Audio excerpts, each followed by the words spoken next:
Imagine कीजिए कि आप अपने 3 साल के बेटे के साथ एक सुहानी शाम गुजारते हैं। आप उसे सुलाते हैं, खुद भी सो जाते हैं, लेकिन जब रात को आपकी आंख खुलती है तो आपके हाथ खून से भरे हुए होते हैं। आपका मासूम सा बेटा अपने बिस्तर पर मुर्दा पड़ा हुआ है। आप शौक में हैं, आप रो रहे हैं, लेकिन पुलिस आपके हाथों में हथकड़ी पहना रही है। सभी सबूत आपके खिलाफ हैं और कोर्ट ने आपको मुलजिम ठहराकर उम्र कैद की सजा सुना दी है।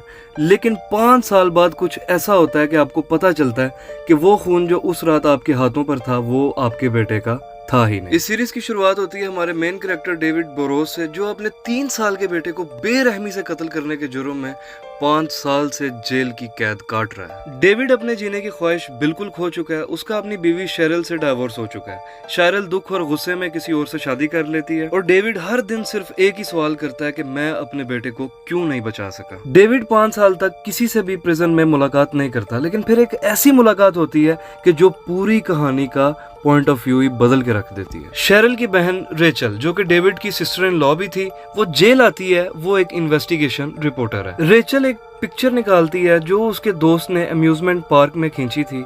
उस पिक्चर के बैकग्राउंड में एक 8 साल का बच्चा नजर आ रहा होता है। उस बच्चे के चेहरे पर वही सेम यूनिक बर्थ मार्क था जो डेविड के बेटे मैथ्यू के चेहरे पर था, और उसकी आंखें और चेहरे की बनावट भी बिल्कुल मैथ्यू की जैसी थी। डेविड की आंखों में एक रोशनी आती है और उसे ये चीज समझ आती है कि उस रात किसी दूसरे बच्चे की डेड बॉडी वहां पर उसके बेटे की जगह रखी गई थी और उसके बेटे को किसी ने किडनैप कर लिया। डेविड का गुस्सा और जुनून वापस जाग जाता है। वो अपने आप को बेगुनाह साबित करने के लिए नहीं, बल्कि अपने बेटे को वापस लाने के लिए जेल से भागने का प्लान बनाता है। अब डेविड जिस जेल में कैद है वो एक हाई सिक्योरिटी प्रिजन है। वहां से भागना कोई बच्चों का खेल नहीं है।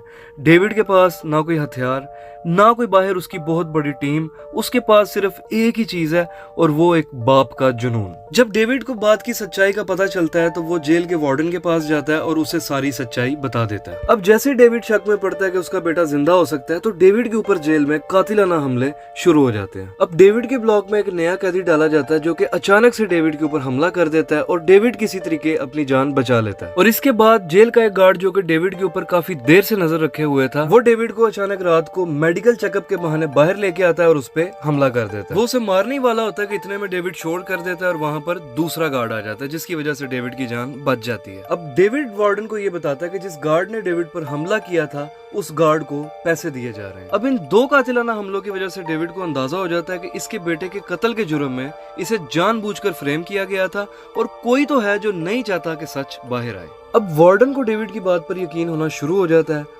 वार्डन डेविड के बाप का पुराना दोस्त भी होता है। अब ये वार्डन अपने बेटे एडम के साथ मिलकर डेविड को जेल से भगाने का प्लान बनाते हैं। इस प्लान के मुताबिक एडम्स डेविड को अपना यूनिफॉर्म देता है। डेविड ये यूनिफॉर्म पहनकर गार्ड बनने की एक्टिंग करता है और वार्डन के पीछे पीछे जेल से बाहर निकलता है। अब जब वो लोग लिफ्ट के पास पहुंचते हैं तो वो गार्ड जिसने डेविड पर हमला किया था वो इसे पहचान लेता है। इसी टाइम पर डेविड मैकेंजी के इशारा करने पर उसकी गन निकाल लेता है और उसे अपना हॉस्टेज बना लेता है। बाहर आके गन पॉइंट पर डेवी मैकेंजी की गाड़ी में बैठता है और उसे कहता है कि गाड़ी को ड्राइव करे। डेविड के जेल से भागने की खबर उसके सब जानने वालों तक पहुंच जाती है। पुलिस और FBI मिलकर सड़क को ब्लॉक करते हैं और वहां पर बहुत बड़ा जाल बिछाते हैं, मगर डेविड उन्हें ये धमकी देता है कि अगर उन्होंने ये जाल पीछे ना किया तो वो वार्डन को मार देगा। डेविड बिल्कुल भी FBI और पुलिस से नेगोशिएट नहीं करना चाहता और जैसे ही वो वार्डन के सर के ऊपर दोबारा गन रखता है तो पुलिस और FBI मजबूरन जाल हटा देते हैं। भागने के बाद डेविड रेचल को कॉल करता है और उससे मदद मांगता है। पुलिस उसके पीछे लगातार लगी हुई है, पर डेविड किसी तरीके से उन्हें चकमा देने में कामयाब रहता है। जब पुलिस किसी तरीके से उस ट्रक को रोक लेती है तो उसमें से वार्डन अकेला निकलता है। डेविड एक बिल्डिंग की पार्किंग में गायब हो जाता है जहां पर रेचल उसे वहां से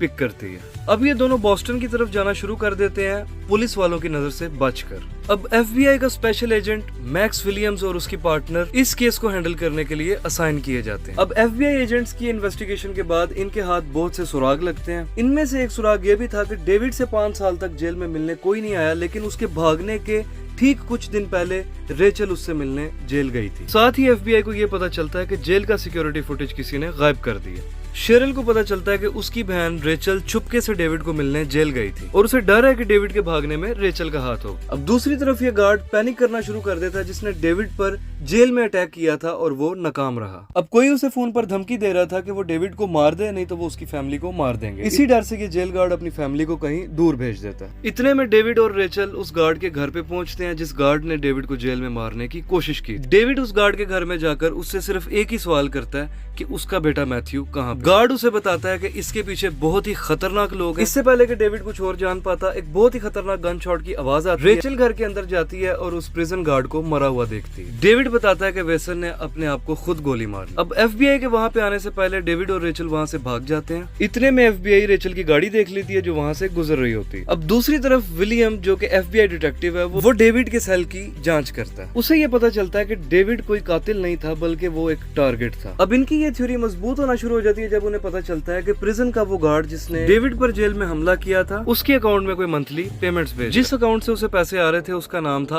RH होल्डिंग। अब डेविड और रेचल बॉस्टन से निकलकर न्यूयॉर्क की तरफ चल पड़ते हैं। सफर के दौरान डेविड के बर्नर फोन पर एक कॉल आती है। फोन की दूसरी तरफ एक ऐसा आदमी है जिसे डेविड नहीं जानता और वो आदमी डेविड को वार्निंग देता है कि वो पास्ट के गड़े मुर्दे ना उखेड़े। अब FBI को इन्वेस्टिगेशन के दौरान डेविड के सेल में एक हिडन कंपार्टमेंट मिलता है जिसमें मैथ्यू की केस फाइल होती है और साथ ही उन्हें एक फ्लैश लाइट भी मिलती है। उस फाइल में डेविड ने हिल्डे विंसलो नाम की एक औरत को मार्क किया होता है। FBI एजेंट्स इस नतीजे पर पहुंचते हैं कि डेविड की अगली मंजिल यही औरत हो सकती है। अब दूसरी तरफ रेचल अपने पुराने दोस्त हेडन से राब्ता करती है। रेचल उससे रहने की जगह मांगती है और हेडन उसे अपने एक अपार्टमेंट में रहने की इजाजत दे दे। उस अपार्टमेंट में लगे CCTV फुटेज की मदद से हेडन को पता चलता है कि रेचल के साथ डेविड भी है। अब इसी दौरान एडम मैकेंजी जो कि वार्डन का बेटा होता है वो चोरी से आधी रात को मैथ्यू की कब्र खोदना शुरू कर देता है। अब दूसरी तरफ डेविड के बर्नर फोन पे जिस आदमी की कॉल आई थी ये पता चलता है कि वो आदमी एक सीक्रेट पुलिस ऑफिसर जो कि शेरल के घर की सीक्रेटली तलाशी ले रहा है। कहानी पास्ट में जाती है जब जुलाई 4, 2021 था। हम देखते हैं कि डेविड बोरोस जो कि अपनी पूरी फैमिली के साथ हॉलिडे एंजॉय कर रहा है। यहाँ पर रेचल भी आती है अपने फ्रेंड हेडन के साथ। यहाँ पर ये एक आदमी को नोटिस करते हैं जिसका नाम कार्ल बर्गन था और एक दूरी से उसकी फैमिली को देख रहा है। अब एक दिन से ज्यादा गुजर चुका था डेविड को जेल से फरार हुए। रेचल का मानना ये था कि डेविड की बेगुनाही साबित करने के लिए सबसे अच्छा सुराग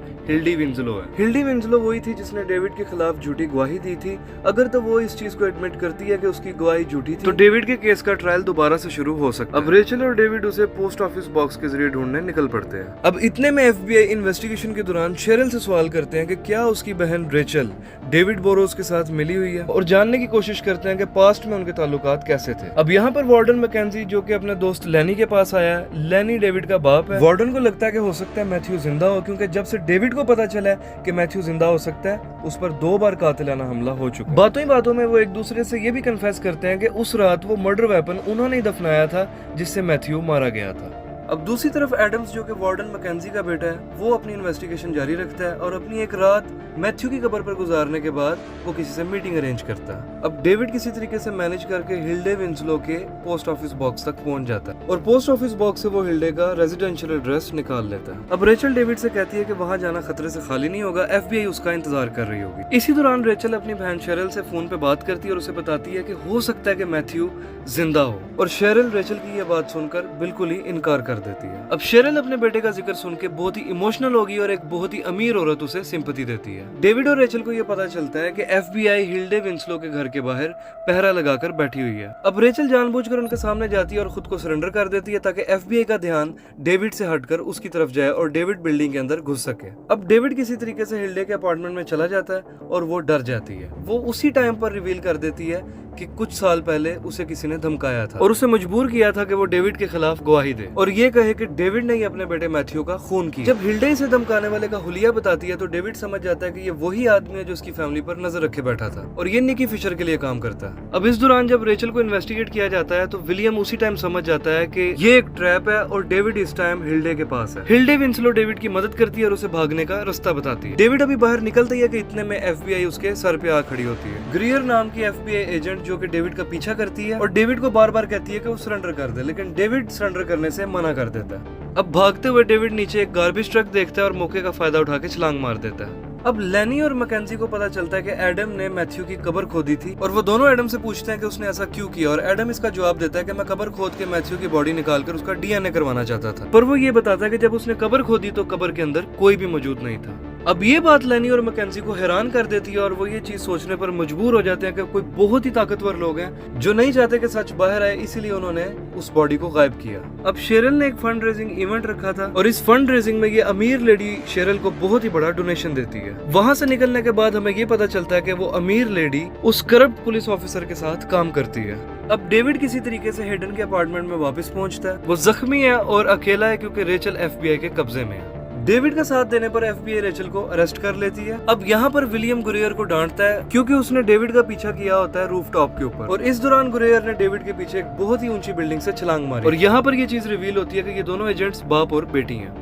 अब एक अलग ही सीन दिखाया जाता है जहाँ पर एक औरत एक बच्चे को आवाज मारती है वीओ कह के, और ये वो पहली बार थी कि जब ऑडियंस मैथ्यू को जिंदा देखती है। वो जिंदा और तंदुरुस्त था, जबकि सभी समझते रहे कि मैथ्यू कई सालों पहले मर चुका है। अब कहानी यहाँ से 8 साल पीछे जाती है कि जब हेडन एक स्पीच देने की तैयारी कर रहा है और वो बहुत ही ज्यादा नर्वस है। अब रेचल उसकी मदद करती है और उसे सजेशंस देती है और उसकी गलतियां निकाल कर उन्हें ठीक करती है, और हेडन रेचल को बताता है कि वो अपनी माँ के सामने बोलने से डरता है। अब कहानी वापस आती है मौजूदा दौर में, और हेडन को यह पता चलता है डेविड से कि रेचल अरेस्ट हो चुकी है, और डेविड इस दौरान हेडन को यह सच बताता है कि मैथ्यू जिंदा है। अब इसी दौरान रेचल को जेल भेजने के लिए उसे एग्जामिन किया जा रहा होता है, और रेचल से मिलने वाली हर एक चीज की जांच की जाती है। अब सीन शिफ्ट होता है और गुरियर फाइनली विलियम्स को बता देती है कि वो हो सकता है सियाटल शिफ्ट हो जाए उसे मिलने वाली नई पोजीशन की वजह से। अब ये एफबीआई एजेंट्स हिल्डे विंसलो को इन्वेस्टिगेट करते हैं, और हिल्डे विंसलो डेविड को प्रोटेक्ट करना शुरू कर देती है, और वो नहीं बताती कि डेविड आगे क्या करने वाला है। अब डेविड हेडन से बात करते हुए उसे बताता है कि हिल्डे विंसलो को किसी ने धमकाया था और उसने उस आदमी का हुलिया भी बता दिया। डेविड हेडन से उसकी मदद मांगता है और बदले में वो रेचल को इन सब चीजों से दूर रखेगा। अब दूसरी तरफ वार्डन, उसका बेटा एडम्स और ये लैनी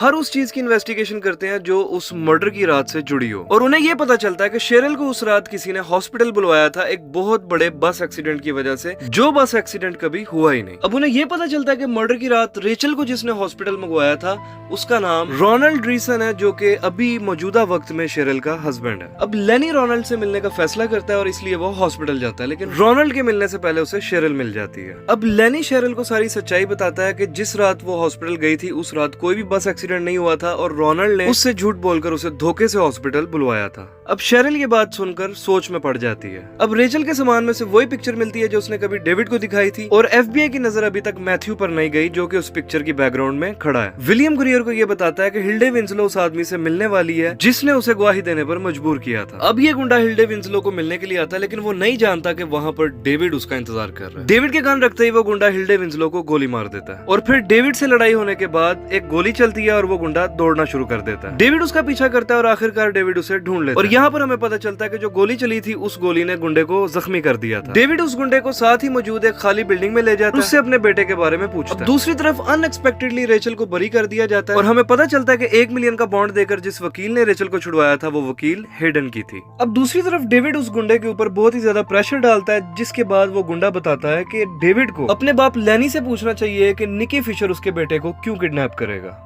इतने में पुलिस डेविड की लोकेशन पे पहुंच जाती है। डेविड फंस चुका था, लेकिन वो बहुत ही मुश्किल से अपनी जान छुड़वाता है, रेचल से राब्ता करता है और उन तक पहुंच जाता है। अब दूसरी तरफ लेनी और मैथ्यू को ये पता चलता है कि शेरल के हस्बैंड रोनाल्ड और निकी फिशर का आपस में कनेक्शन है, जो कि एक बहुत ही पुराने मेडिकेयर फ्रॉड इन्वेस्टिगेशन से जुड़ा हुआ है, और ये बात जानने के बाद हमारा शक रोनाल्ड की तरफ जाता है। अब शेरल दूसरी तरफ अपने हस्बैंड रोनाल्ड से पूछती है कि क्या उसने उस रात झूठे बस एक्सीडेंट के बारे में बताया था, और रोनाल्ड इस बात को मानने से साफ मना कर देता। अब रेचल बोस्टन ट्रेवल करने का सोचती है और उसे कहती है कि वो लेनी से जाकर मिलेगी ताकि उसे कुछ नए सुराग मिल सके। अब वो गुंडा जो जख्मी था जिसे एफबीआई ने गिरफ्तार कर लिया था, जो कि एफबीआई को बताता है कि डेविड को ऐसा लगता है कि उसका बेटा मैथ्यू हो सकता है जिंदा, और ये एफबीआई के सोचने का तरीका बदल देता है। अब शेरल जब नहा रही होती है तो रोनाल्ड सीक्रेटली उसके फोन से लेनी का मैसेज डिलीट कर देता है। डेविड और रेचल दोनों बॉस्टन की तरफ जा रहे हैं। हेडन को उसकी मॉम की कॉल आती है और वो हेडन को बताती है कि वो जानती है कि हेडन डेविड की मदद कर रहा है। अब एफबीआई एजेंट गुरियर जो है वो उस फोटोग्राफ को दोबारा से एग्जामिन कर रही होती है जब उसकी नजर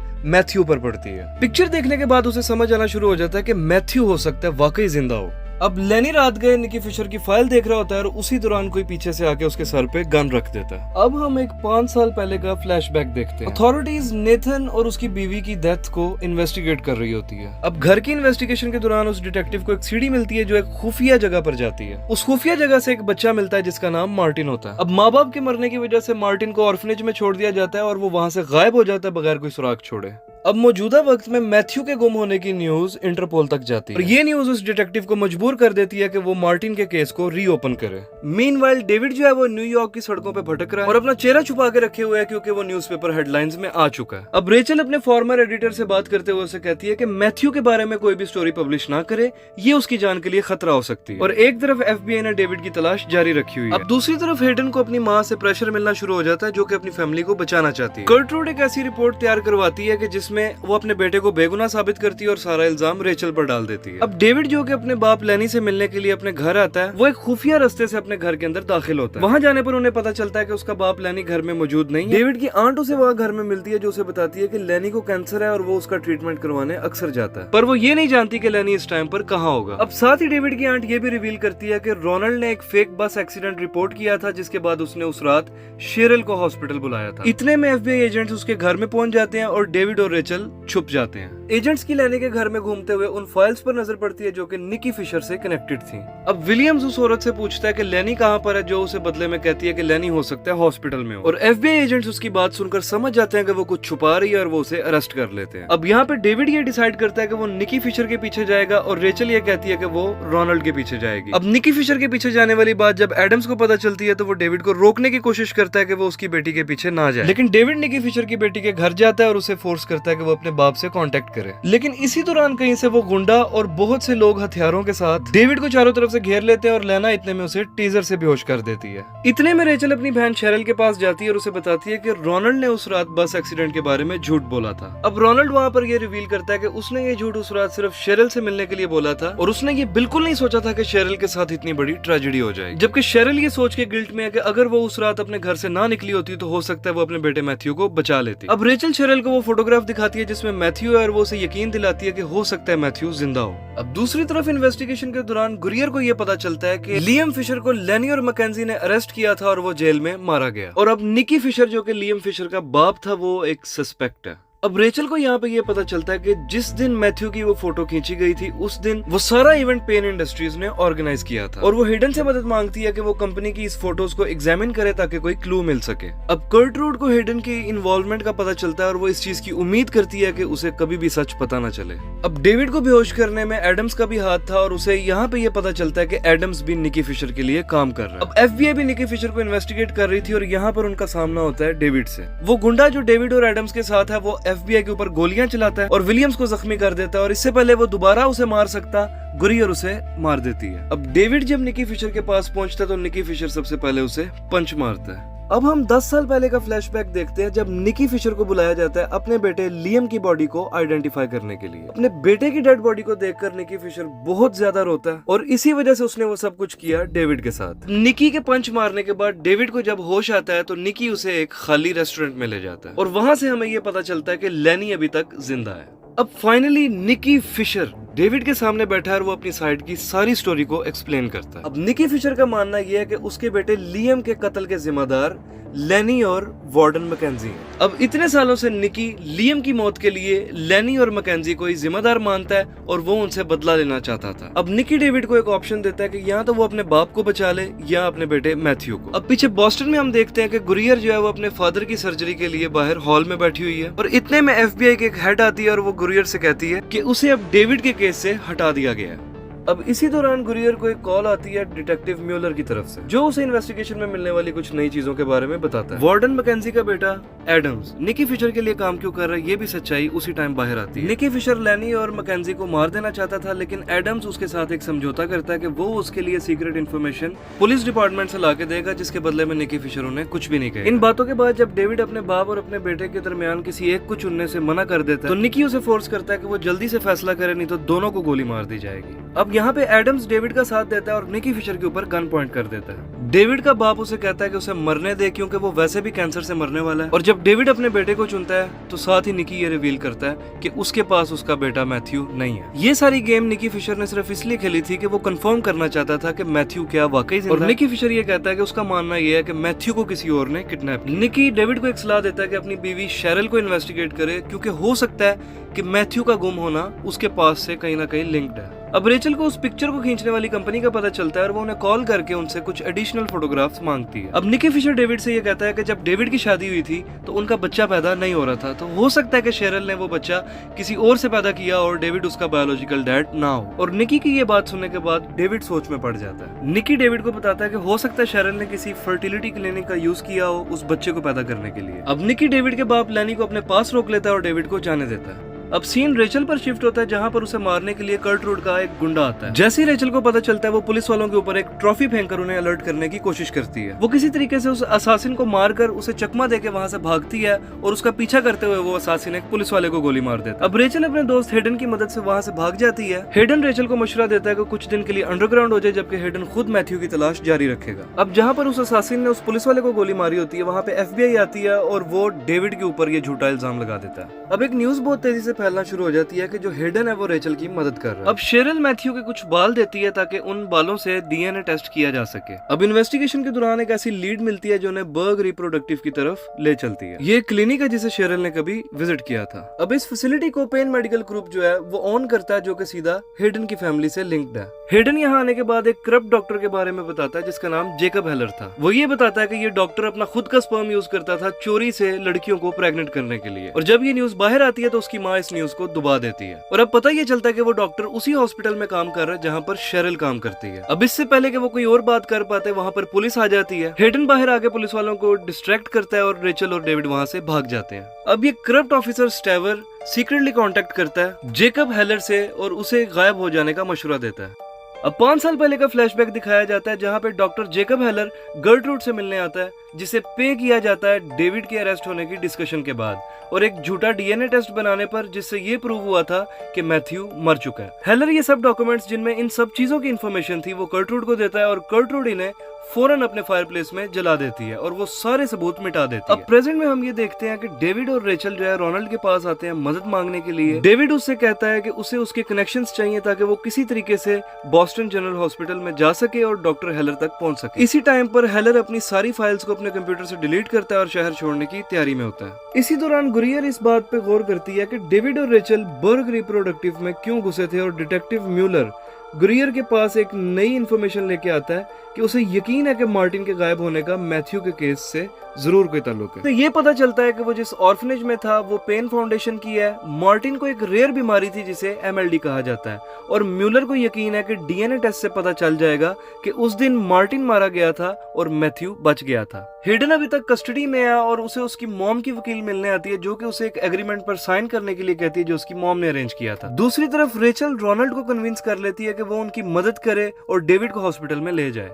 अब गुरियर भी हॉस्पिटल में आती है शेरिल से सवाल पूछने के लिए कि डेविड शेरिल की जांच क्यों कर रहा था जबकि उसे अपने बेटे को ढूंढना चाहिए, और फोन के दूसरी तरफ म्यूलर अपनी इन्वेस्टिगेशन को जारी रखने का कहता है जिसमें वो गर्टरूड के फाइनेंशियल लिंक्स को इन्वेस्टिगेट करेगा और सच्चाई का पता लगाएगा। हेडन अब आखिरकार अपनी मॉम की भेजी हुई डील को एक्सेप्ट कर लेता है और रेचल को कॉल करता है और उसे बताता है कि वो पेन स्टेट पर वापस जा रहा है और यहाँ पर वो उससे अपने प्यार का इजहार करता है। अब रोनाल्ड चोरी से डेविड और रेचल को हॉस्पिटल के प्राइवेट रूम में ले जाता है और हेलर का पता लगाने खुद जाता है। रोनाल्ड हेलर को ढूंढ लेता है और उस पर प्रेशर डाल के बर्ग रिप्रोडक्टिव केस के बारे में पूछता है। हेलर कुछ भी रिवील करता, इतने में शेरिल वहाँ पे आ जाती है। अब हम यहाँ पे देखते हैं कि FBI विलियम्स पर सख्ती कर रही है क्योंकि उसे डेविड के केस से हटा दिया गया था, लेकिन वो फिर भी मैथ्यू का DNA टेस्ट करवा रहा होता है चोरी से। FBI का प्रेशर होने के बावजूद विलियम पीछे हटने से मना कर देता है। कुछ देर में शेरिल डेविड और रेचल के पास आती है, वो डेविड से माफी मांगती है और फाइनली सच रिवील करती है। बहुत साल पहले वो फर्टिलिटी ट्रीटमेंट के लिए जाती है पर उसमें हेलर इन्वॉल्व नहीं था, किसी दूसरे डॉक्टर ने प्रोसीजर को हैंडल किया था। पर एक दिन उसने अपना प्रेगनेंसी टेस्ट खुद किया और उसे पता चलता है कि वो फर्टिलिटी क्लिनिक जाने से पहले ही प्रेग्नेंट थी, जिससे अब हमें ये पता चलता है कि डेविड ही मैथ्यू का असली बाप होता है। अब गुरियर हॉस्पिटल में आती है और रोनाल्ड से शेरिल के बारे में पूछती है, लेकिन रोनाल्ड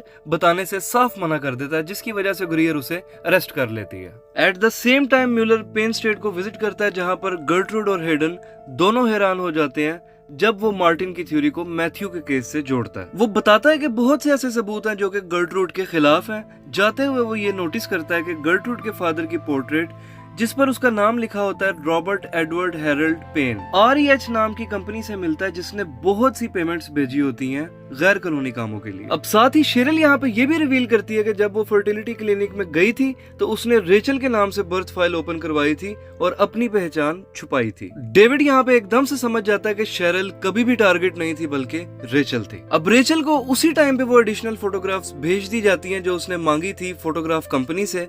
वो देखती है कि मैथ्यू को गायब करने में हेडन का हाथ है। मीनवाइल म्यूलर की इन्वेस्टिगेशन की वजह से हेडन को गुस्सा आता है और वो उसे एक पत्थर से मार देता है। अब हम एक फ्लैशबैक देखते हैं कि जब मैथ्यू को अगवा किया गया था हेडन उस बच्चे को पेन स्टेट पर ले आता है और यहाँ पर सच्चाई सबके सामने आ जाती है। अब प्रेजेंट में हेडन अपने आप को साफ करता है म्यूलर को मारने के बाद और फिर वो मैथ्यू से मिलता है जिसका नाम अब वियो है और वो उस बच्चे को जल्दी से तैयार होकर निकलने की तैयारी करने के लिए कहता है। अब हॉस्पिटल में गुरियर डेविड, रेचल और शेरल को गन पॉइंट पे लेती है। अब वो गुरियर को सच्चाई बताते हैं और गुरियर फाइनली सच्चाई को मान लेती है कि मैथ्यू किडनैप किया गया था और जो बॉडी उस रात मिली थी वो उसकी नहीं थी।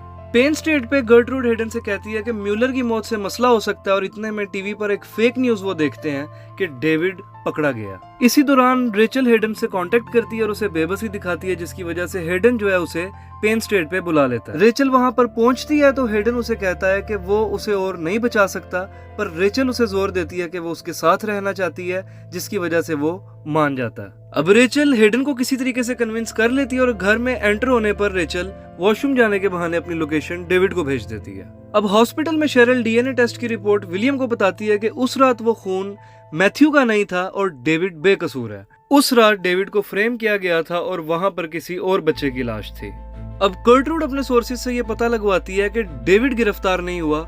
कर्टरूड और हेडन को पता चल जाता है कि रेचल उनके खिलाफ है और वो उनकी जासूसी करना चाहती है। अब वो जानते हैं कि डेविड रेचल के पीछे आएगा और वो उसे मारने की तैयारी करते हैं। अब इतने में गुरियर और डेविड जो है वो पेन स्टेट में पहुंच जाते हैं दरख्तों के दरमियान से ताकि किसी की नजर उन पर ना पड़े। डेविड यहाँ पे गुरियर से कहता है कि वो उसकी हथकड़ी खोल दे, वो सिर्फ अपने बेटे को बचाना चाहता है। अब मेंशन के अंदर हेडन रेचल को किस करता है और वो उसका फोन ले लेता है जिस पर वो मैसेज देख लेता है जो रेचल ने भेजा था। बाहर गार्ड्स डेविड और गुरियर पर खुलेआम फायरिंग करते हैं जबकि गुरियर उनका सामना कर रही होती है और डेविड घर में एंटर हो जाता है। अब यहाँ पर हेडन ये रिवील करता है कि रेचल बर्ग रिप्रोडक्टिव में गई थी ताकि उसे औलाद मिल सके हेडन के बगैर। अब क्योंकि शेरल ने रेचल का नाम इस्तेमाल किया था तो उसे लगा कि मैथ्यू हेडन का बेटा है क्योंकि हेडन ने खुद को डोनर बनाया था उस बच्चे के लिए। और अब जब वो 4 जुलाई को पहली बार मैथ्यू को देखता है तो उसे अपना बेटा नजर आता है जिसे वो हर हाल में हासिल करना चाहता था। और यहाँ पर हेडन ये भी कन्फेस करता है कि उसने मार्टिन को मारा और उसकी बॉडी का यूज किया मैथ्यू की फेक डेथ दिखाने के लिए और साथ ही डेविड को फ्रेम किया। और इस बात के दौरान ही वहाँ पर गर्ट्रूड आ जाती है। अब कुछ देर में डेविड घर के अंदर घुस जाता है और स्टीवर गन के साथ उसका पीछा करता है, लेकिन इतने में गुरियर उसे गोली मार देती है इससे पहले कि वो कुछ कर पाता।